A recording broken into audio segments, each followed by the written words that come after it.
আসসালামু আলাইকুম ভিউয়ার্স, আশা করি সবাই ভালো আছেন। আমি আপনাদের দোয়া এবং আল্লাহর অশেষ রহমতে ভালো আছি। এই জবা গাছটায় অনেকগুলো ফুল ফুটেছে আজকে, অনেকগুলো। এই যে একটা, এই দুইটা।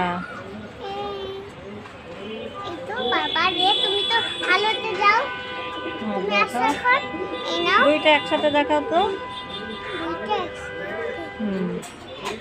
ওইটাও দেখাও। এই একটা, তিনটা ধরো তো, তিনটা একসাথে। ব্যালকনিতে যদি এত সুন্দর ফুল ফুটে থাকে, কত সুন্দর লাগে। ওই দেখে ভালোভাবে ধরো আপা, ওরকম। হ্যাঁ, এরকম এরকম।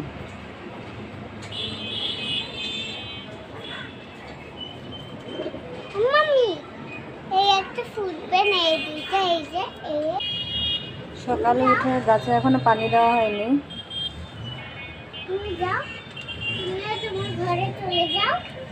মরিচ গাছটা একটু, মরিচগুলো অনেক বড় হয়ে গেছে।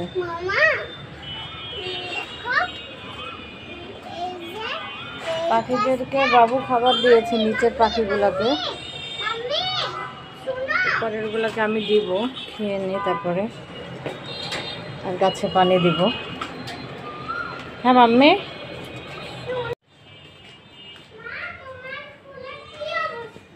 সকালে খাওয়ার জন্য আমি এখানে খিচুড়ি নিয়েছি আর ডিম পোস্ট করে নিয়েছি, আর একটা মরিচ নিয়েছি।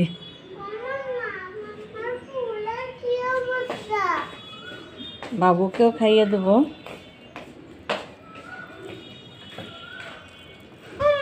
এই খিচুড়িটা রান্না করেছে আমার ভাই।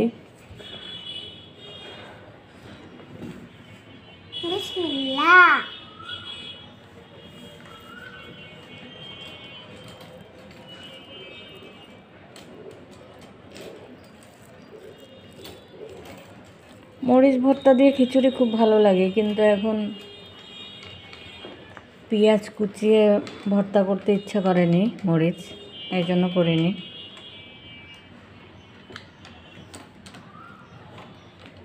মনটা একটু খারাপ।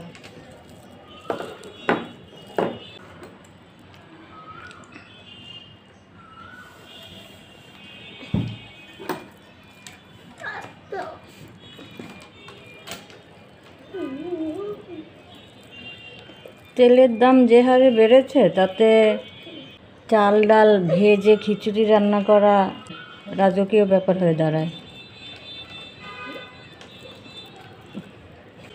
ও তো ওর পোলাও খিচুড়ি সপ্তাহে 3-4 দিন রান্না করা লাগে, আর প্রচুর তেল অপচয় করে, প্রচুর ময়লা করে কিচেন। তারপরে ওর মতো করে রান্না করে খায়।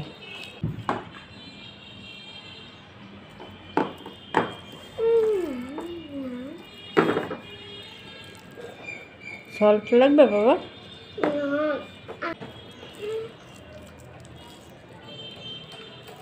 তেলের দাম আরও বেড়ে গেলে তো মানুষের তেলের পরিবর্তে পানি দিয়ে রান্না করে খেতে হবে।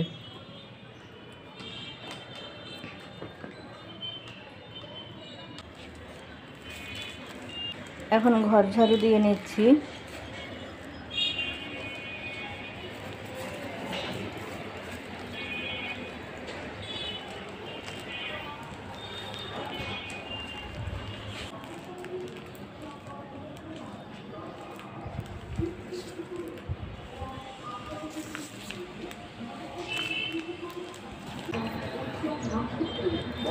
এই মরিচ গাছটা ছোট ছোট মরিচ হয়ে গেছে।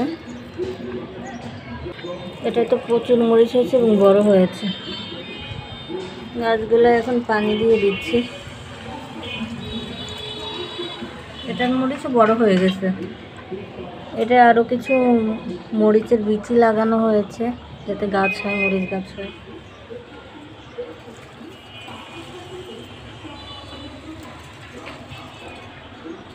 এই যে এই ফুল ফুটেছে এই গাছগুলো। ছোট ছোট ফুল ভালো লাগে।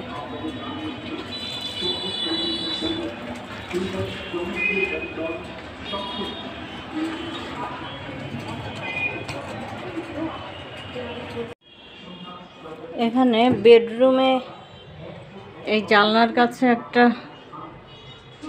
গাছ আছে। এই গাছটার নাম কি আমি জানি না। এই গাছটায়ও এই যে ফুল হয়েছে।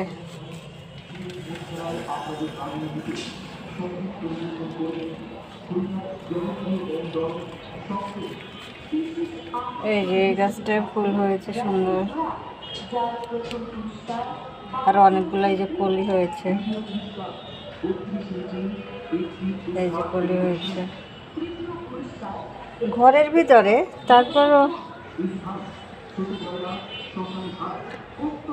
কিন্তু আমার মনে হয় না যে এটা ইনডোর প্ল্যান্ট, কিন্তু এই জানলা দিয়ে প্রচুর রোদ আসে, এই জন্য সমস্যা হয় না। গাছটা প্রচুর রোদ আলো বাতাস পাচ্ছে, এই জন্য সমস্যা হচ্ছে না। ঘরের ভিতরে যদি এরকম ফুল ফুটে থাকে তাহলে কত ভালো লাগে।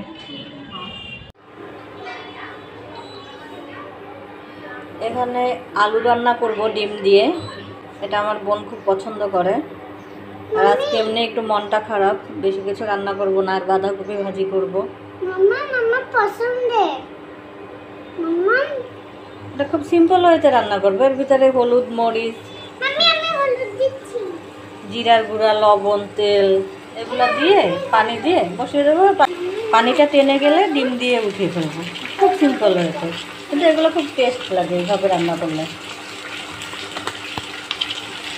এইভাবে রান্না করলে খুব টেস্ট লাগে।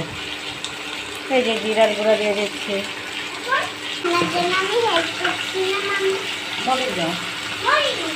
এই হলুদের গুঁড়া দিয়ে দিচ্ছি, মরিচের গুঁড়া দিয়ে দিচ্ছি,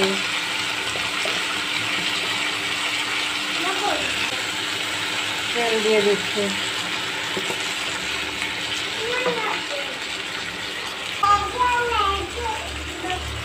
লবণ দিয়ে দিচ্ছি,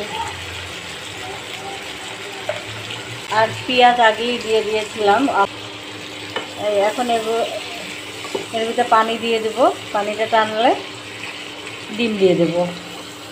খুব সিম্পল হয়েছে, সব কিছু দিয়ে বসিয়ে দিই, তারপরে উঠানোর সময় ডিম দিয়ে দেবো, বাস শেষ। কিন্তু খেতে খুব মজা লাগে এই টাইপের রান্না।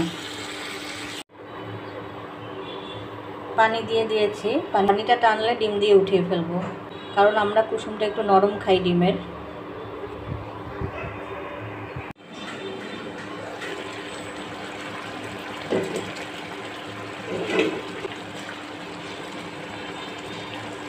ঝোল টেনে গেছে, এটুক ঝোল ডিম যাওয়ার পরে 2-1 মিনিট রাখবো, তাতেই টেনে যাবে।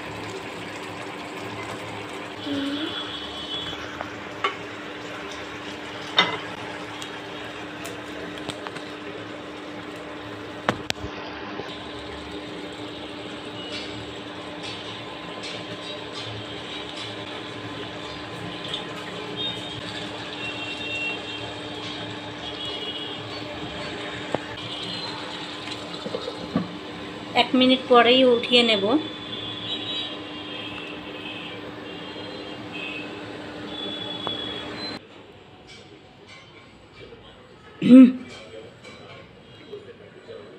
রান্না হয়ে গেছে, আমি খাওয়ার জন্য নিয়ে এসেছি খাবার বেড়ে। আজকে আর কিছু রান্না করিনি, বাঁধাকপি ভাজতে চেয়েছিলাম, তার মন চাচ্ছে না। আজকে মনটা খুবই খারাপ, কিছুই ভালো লাগছে না। এই যে ডিম আলু একটু বেশি করে এনেছি, কারণ যেহেতু একটা তরকারি দিয়েই খাবো, তাই।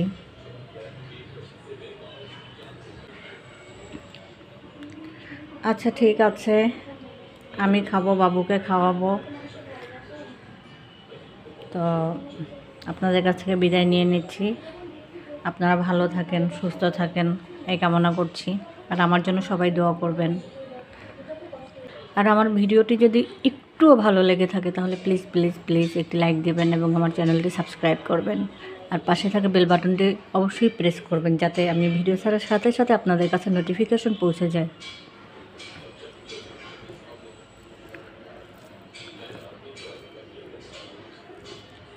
আল্লাহ হাফেজ, আসসালামু আলাইকুম।